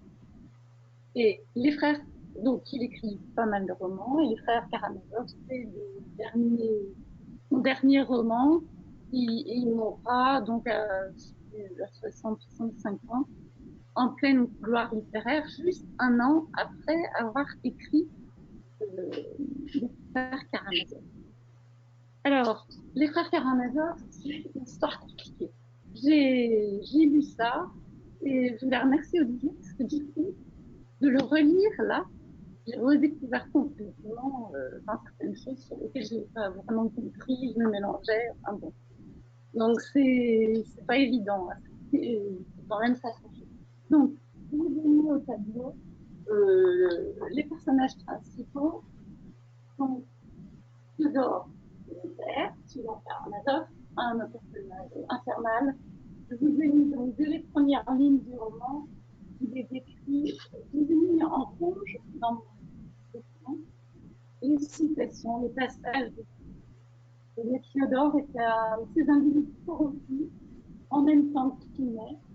C'est étrange mais assez fréquent, qui s'entendent uniquement à soigner leurs intérêts. Ça, c'est clair. Il a 3 fils. Dimitri, c'est un des personnages principaux, Ivan, Alyosha et Mariakov. Alors, Dmitri, parce que aussi on se perd dans ce livre, dans le roman, à cause des surnoms. En plus, c'est russe. Donc, je vous ai mis Mika, qui est fils d'un premier. Ensuite, il y a 2 autres filles. Alors, Dimitri, c'est un bon vivant, un homme qui a énormément d'énergie, qui joue au jeu, une personne extrêmement sympathique, on s'imagine un tel homme, colosse, voilà. Ensuite, il y a Ivan et Alyosha, né d'un deuxième lit. Lui, c'est un intellectuel, philosophe, occidental. Il agit peu, il va, il vient, il passe un peu partout, enfin bref. Et Alyosha, lui, par contre, on peut se connaître dans la manuscrit, il se destine avec une dynastie. Et il a, bon, il n'y a pas d'histoire de femme avec lui, enfin, il a un supérieur qu'on a, enfin, pour simplifier, qui s'appelle un starette. Un starette, c'est un moine, c'est un père spirituel. Le mot reviendra souvent dans le roman. Donc, eux sont tous et il y a un quatrième dont on n'est pas sûr, j'ai voulu vérifier une fois que le va arriver. Dont on n'est pas sûr qu'on sait que c'est le fils de Dada, et on pense, le lecteur pense que c'est un fils de Fyodor. En fait, c'est troublé. C'est un domicile. Alors, ça, c'est du côté des hommes. Donc, il y a 3 fils officiels et sans doute un 4e. Et il y a des femmes, 2 principales. Catherine, qui est la première fiancée de Dmitri, qui s'appelle donc Katia, une belle femme, d'origine noble, etc. Quand on démarre le roman, elle n'a pas de sous. Et puis tout d'un coup, elle hérite, elle devient richissime. Et deuxième femme, donc il va abandonner Catherine. Il va la faire aller dans les bras de son frère, dans le bras vivant. Il va abandonner Catherine parce qu'il devient amoureux de Grushenka, qui avait déjà un mari ou un amant. Alors elle aussi, qui est une bonne vivante, qui est un peu un volcan, un peu en éruption permanente. Grushenka, donc Catherine va à la fin du roman aimer Ivan, et Grushenka, en fait, voilà, je vous ai mis des cœurs pour illustrer ça. Grushenka, Fyodor aime Grushenka, donc c'est pour ça que je vous ai mis un cœur là, mais en fait Grushenka n'aime pas du tout Fyodor, simplement ce qui l'intéresse c'est l'argent. J'aurais pu mettre des billets partout, parce que en fait il y a des histoires d'argent partout, et on ne sait jamais vraiment si c'est l'amour pur désintéressé ou si c'est, enfin l'argent compte énormément. Bon, lui il n'a pas d'argent, il est domestique. Bon. Mais alors, tout le roman, j'oublie de vous dire, le principal, c'est que c'est l'histoire d'un parricide. Enfin, d'un parricide, on ne sait pas. Un jour, Fyodor est assassiné. Il meurt. Et Dmitri va être accusé. il va y avoir un procès, un jugement, et il va être condamné aux travaux forcés. C'est ça l'histoire, en fait. Voilà, je vais passer rapidement parce que, voilà, je suis à la page 2, là, le portrait des 4 fils. Je vous ai dit, donc, Dimitri est un impulsif, hein, mais c'est quelqu'un, bon, un bagarreur, un jouisseur, mais c'est quelqu'un de très sympathique, en réalité, parce qu'il dit, si j'ai des instincts bas, je suis loyal. Oui, j'ai oublié de vous dire, ma référence, c'est ce livre, hein, vous voyez, c'est quand même épais, chez Folio. Donc, les numéros de page, c'est ce livre-là. En parlant de lui-même, il dit à un moment, je suis innocent de la mort du vieillard, mon père, et mon ennemi. Je ne l'ai pas volé non plus. Non, ça c'est pendant son procès, on dit ça. J'en suis incapable. Dimitri Karamazov, peut-être un vaurien, c'est-à-dire il parle de lui-même, mais un voleur, non pas. Vous voyez, donc, un homme tiraillé en permanence entre sa nature profonde et ses idéaux, ses convictions. Bon, Yvan est un penseur, vous voyez, un athée convaincu, un démocrate. Une de ses grandes convictions qui revient plusieurs fois dans le roman, c'est « tout est permis puisque Dieu n'existe pas hein. ». Si Dieu n'existe pas, tout est permis. J'ai oublié de vous dire, parce que je voulais aller vite, que le roman est complexe. En fait, il y a des histoires d'amour, de séduction, d'argent, etc.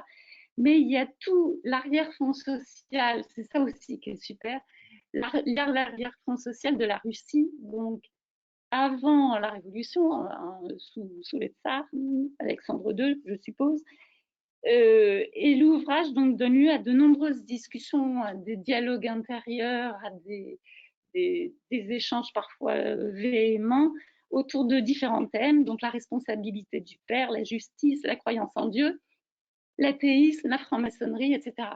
Donc, vous voyez, c'est toujours, on est à la fois dans l'action, mais à la fois dans des grands moments de philosophie.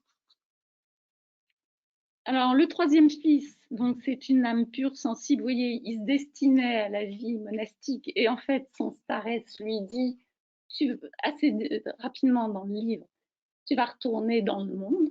Hein. Et quatrième, Smerdiakov, le fils bâtard, qui y est humilié depuis l'enfance. Alors lui, il n'y a rien de sympathique, même pour le lecteur. Il est hanté par la vengeance à l'égard de tous. Alors, j'en arrive à ma troisième partie, donc la question du pardon. Et pour moi, j'ai divisé cette partie-là en trois parties. Les pardons impossibles, l'idéal du pardon, une injonction au pardon. On verra très vite dans le livre, on tombe là-dessus. C'est le mot d'ordre, enfin le mot d'ordre, l'injonction du starets. Et puis troisièmement, j'ai mis des pardons possibles, bien que nous soyons tous coupables. Voilà, c'est la partie peut-être la plus intéressante, enfin, qui m'a rappelé vraiment des choses importantes dans le livre, notamment à la fin. Alors, les pardons impossibles. Bon, premièrement, le pardon des 4 fils à leur père. Hein. Leur père, il n'y a rien de sympathique en lui. Très vite, au début, vous voyez, je vous lis ça, Dimitri, qui a été spolié par son père. Bon, pour une histoire d'héritage, en fait, le père retient une partie de l'héritage du fils. Parce que le fils a perdu sa mère. Hein, donc, voilà. Il s'écrit donc, j'étais venu dans l'intention de lui pardonner s'il m'avait tendu la main, de lui pardonner et de lui demander pardon. Mais comme il vient d'insulter non seulement moi, mais la jeune fille la plus noble, dont je n'ose prononcer le nom en vain, par respect pour elle, j'ai décidé de le démasquer publiquement, bien qu'il soit mon père. Voilà, donc on comprend très vite que devant ce personnage effroyable, c'est impossible de pardonner. Le autre pardon impossible, le pardon des enfants entre eux ou aux adultes. Alors, je vais passer très vite là-dessus parce que dans l'histoire, il y a une autre histoire qui concerne des enfants. Du reste, ça termine le livre. Mais on voit que les enfants, en fait, c'est pas, comment dire, l'enfance n'est pas le royaume de l'innocence. les enfants sont capables de se faire du mal entre eux, d'aller très loin du reste dans le mal et dans la souffrance qu'ils imposent aux autres, mais c'est parce qu'ils reproduisent ce qui s'est passé à la génération précédente, hein, l'humiliation de leurs parents. Alors, donc les enfants sont impossible pour eux de se pardonner entre eux ou même aux adultes. Le pardon du domestique au maître, ça aussi c'est impossible. Smerdiakov incarne tout à fait ce pardon impossible. Il n'est rien de sympathique parce qu'en fait il subit deux humiliations. Enfin, sa vie c'est deux humiliations l'une après l'autre. C'est d'abord un fils bâtard que le père n'a pas reconnu, dont on ne sait même pas s'il sait que c'est son père ou pas. Et la deuxième chose, c'est qu'il est domestique. Et les domestiques en Russie, à ce moment-là, c'était pas de la tarte. Bon, le dernier pardon impossible, le pardon de la société aux coupables. Alors, ce qu'il faut savoir, c'est que donc, ce roman est écrit dans les années 1880, par là. Le tsar, pour nous occidentaux, je pense que c'est important de le dire, le tsar Alexandre II a juste commencé à faire des réformes calquées sur le fonctionnement de la justice en Occident. Et donc, la justice commence à être séparée de l'administration, l'instruction est confiée à des juges inamovibles, les débats deviennent publics, les accusés ont des avocats, et il y a surtout des jurys populaires. Donc, je dirais plus loin que la société n'est pas là pour pardonner, les tribunaux sont là pour juger. Mais, je ne sais pas, c'est quelque chose qui m'a semblé important, justement, justice, pardon, c'est ce qu'on vient de voir avec Ricoeur. Et ce qui est terrible, c'est qu'à la fin du jugement, vous allez voir donc Dimitri est accusé du meurtre de Fiodor, mais ce n'est pas lui qui l'a assassiné. Et donc le procès tient une part importante dans le roman. À la fin, il y a la sanction qui tombe, il est condamné aux travaux forcés, partir en Sibérie. Et je vous ai mis la finale, la page 926. C'est des commentaires, juste, c'est très bien écrit, c'est remarquable. Il joue sur la sanction et puis juste 4 commentaires de spectateurs, parce que c'est un vrai spectacle, hein, le jugement, le procès. Donc, il ne s'en tirera pas à moins de 20 ans de mine, Dimitri. Au bas mot, répond un autre. Oui, nos croquants ont tenu ferme. Les croquants, c'est-à-dire, c'est le tribunal populaire, les moujiks, le peuple, qui a statué sur la sentence. Et régler son compte à notre Mitya. Vous voyez, 4e commentaire, on sent bien que Mitya est une figure du village importante, assez sympathique, mais finalement on prend du recul. Oui, bon, il a son compte, voilà, et on va passer à autre chose. C'est pas notre affaire. Alors, 4e pardon impossible, c'est celui entre Catherine et Grushenka, ces deux femmes donc, qui aiment les deux mêmes hommes. Là, donc, je vous ai mis un passage à la fin du roman. Je vous laisserai le lire tranquillement parce que je vois que je retourne. Je ne vais pas y arriver. Bon. On continuera la prochaine fois, Martine. Ah bon? Éventuellement. Je ne veux pas, ouais. Parce que je trouve qu'à relire, c'est quand même un vrai cadeau de la littérature, ce livre. Hein. Alors, je vous lis quand même. Ça se passe c'est la dernière scène, enfin l'avant-dernière scène dans le roman, où on est en prison, Dimitri a été condamné, et il a envoyé son frère Alyosha, qui fait toujours le lien. Il fait toujours le lien entre les personnages, lui. Il est allé chercher, donc à la demande de Dimitri, il va chercher Catherine, Katia, et Grushenka n'est pas prévue, mais elle va arriver comme un cheveu sur la soupe. Tout le monde est surpris. On ne sait même pas pourquoi elle vient. Alors, Katia, de surprise, murmura dans un souffle « Pardonnez-moi », parce qu'elle l'empêche de sortir. Katia devait partir et Grushenka arrive. « Pardonnez-moi ». L'autre la regarde en face et au bout d'un instant lui dit d'une voix fielleuse, chargée de haine. Nous sommes toutes les deux méchantes. Comment nous pardonner l'une l'autre? Mais sauve-le. Il s'agit de Yvan, donc le deuxième fils. Toute ma vie, je prierai pour toi. Et tu refuses de lui pardonner, cria Mithya d'un ton de vif reproche. Sois tranquille, je le sauverai, s'empressa de dire Katia, qui sortit vivement. Katia qui répond à Grushenka, je le sauverai, Yvan, je m'en occupais. Yvan est devenu fou, mais elle va s'en occuper. Tu as pu lui refuser ton pardon quand elle-même te le demandait, s'écria de nouveau Mithya avec amertume. Lui, il a été transformé par son procès et son jugement. Et donc, il voudrait que tout le monde soit transformé comme lui. Et en fait, il dit, il est interrompu par son frère Alyosha qui lui dit, lui répond, tu as pu lui refuser ton pardon quand elle-même te le demandait. Ne lui fais pas de reproches, Mithya, tu n'en as pas le droit. Intervint avec vivacité Alyosha. Alyosha, donc, c'est le moine. C'est son orgueil et non son cœur qui parlait, dit avec dégoût Grushenka. Qu'elle te délivre et je lui pardonnerai tout. Qu'elle te délivre, parce que il s'agit de Dimitri. Elles ont, enfin, Catherine et Yvan, enfin non, puisqu'il est out, il est devenu fou.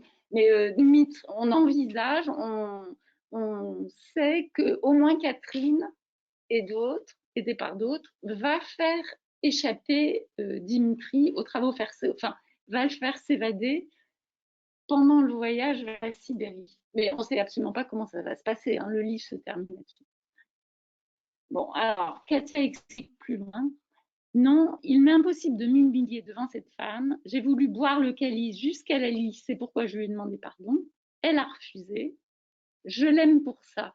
Ça, je trouve ça extraordinaire parce que, ouais, dit Katia d'une voix altérée et ses yeux brillaient d'une haine farouche.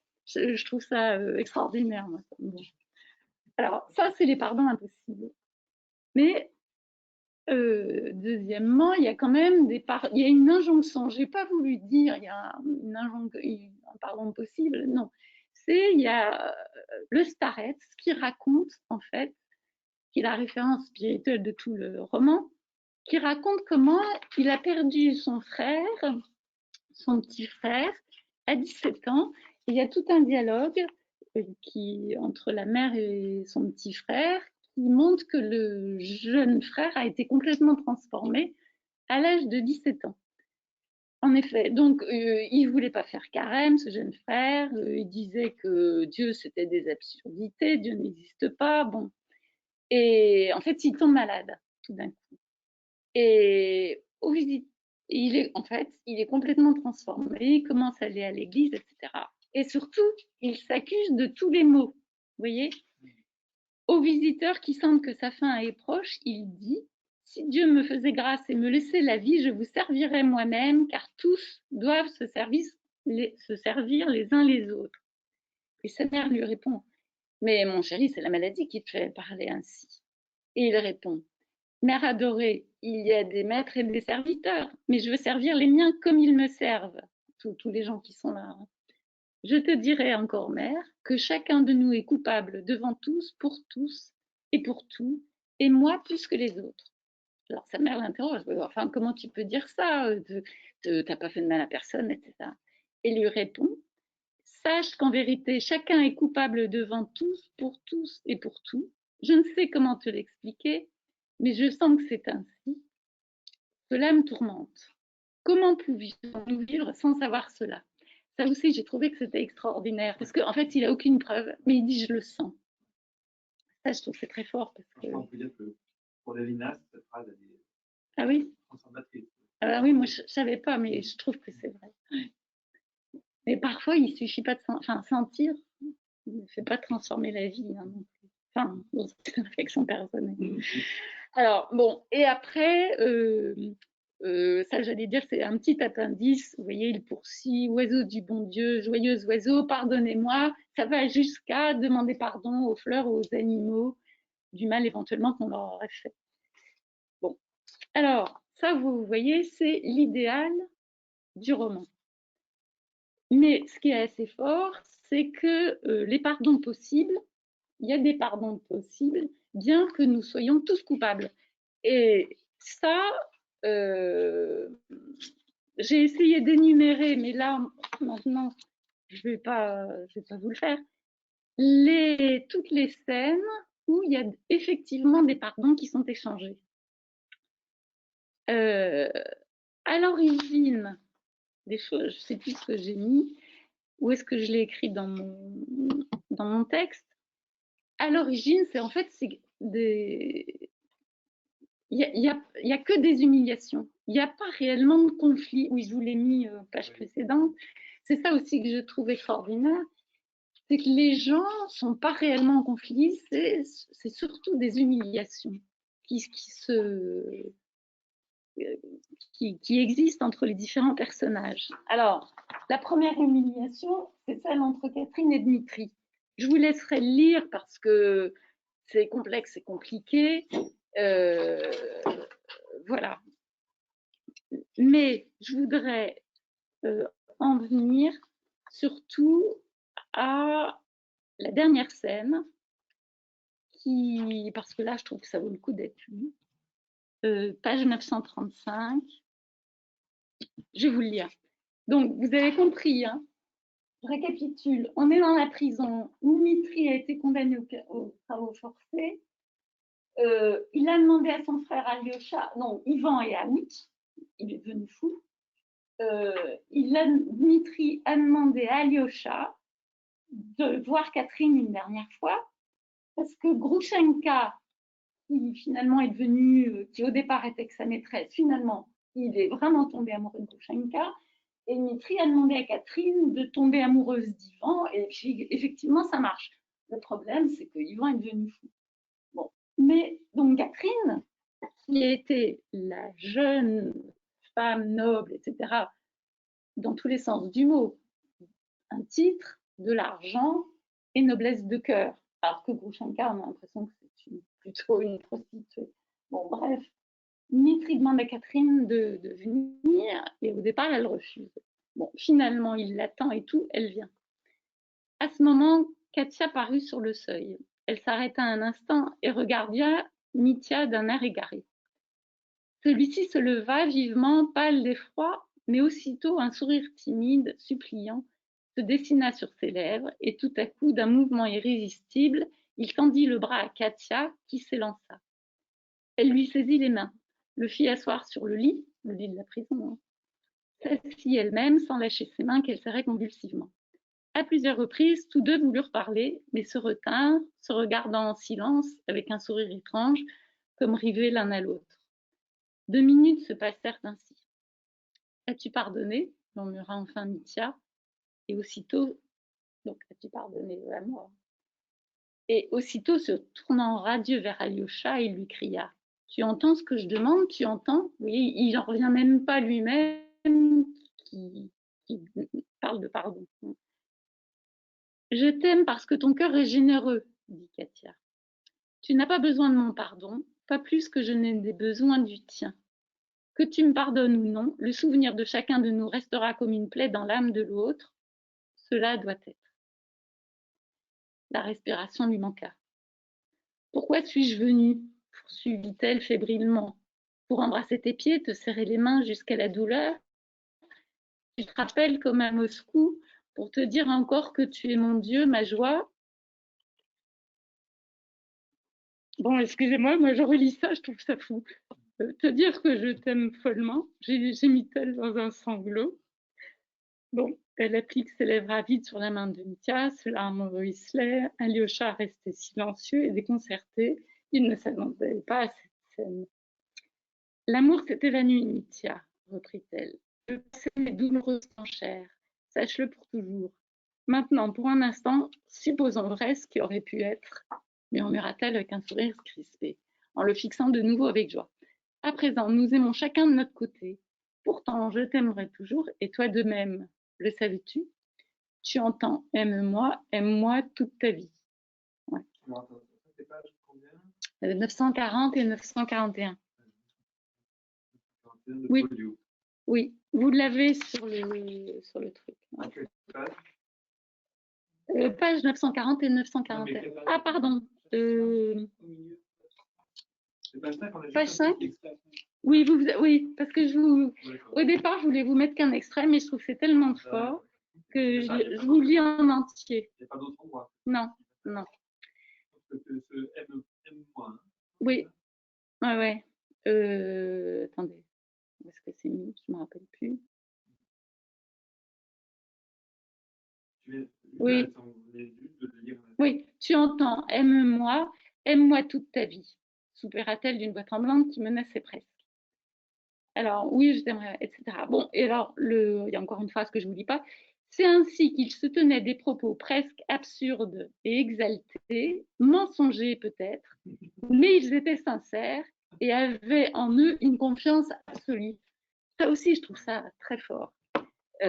Bref, ce que je vous ai mis à un moment, c'est que, et ça, je demande à Muriel si ça continue. Muriel? Ah, je n'entends pas. Est-ce que ça continue? Pardon? Est-ce que ça continue bien à enregistrer? Moi, j'entends toujours, hein, oui, tout à fait. Sauf quand tu es au tableau, mais sinon, je suis bien. On a dépassé l'heure, normalement, ça devait s'arrêter à midi. Ah, bon, vous avez encore 5 minutes? Ah, bah alors, oui. Et bah alors, oui, si vous croyez que c'est mieux.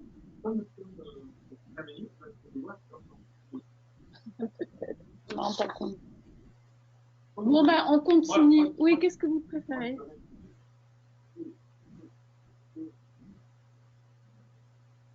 Et bien alors, si vous me laissez 10 minutes la prochaine fois, comme ça. Ah ouais, mais oui. Alors, relisez ça tranquillement parce que j'étais un peu stressée par le temps. Et.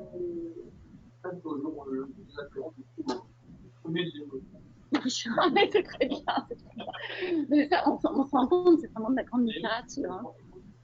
Ouais. Ouais. Oui, oui.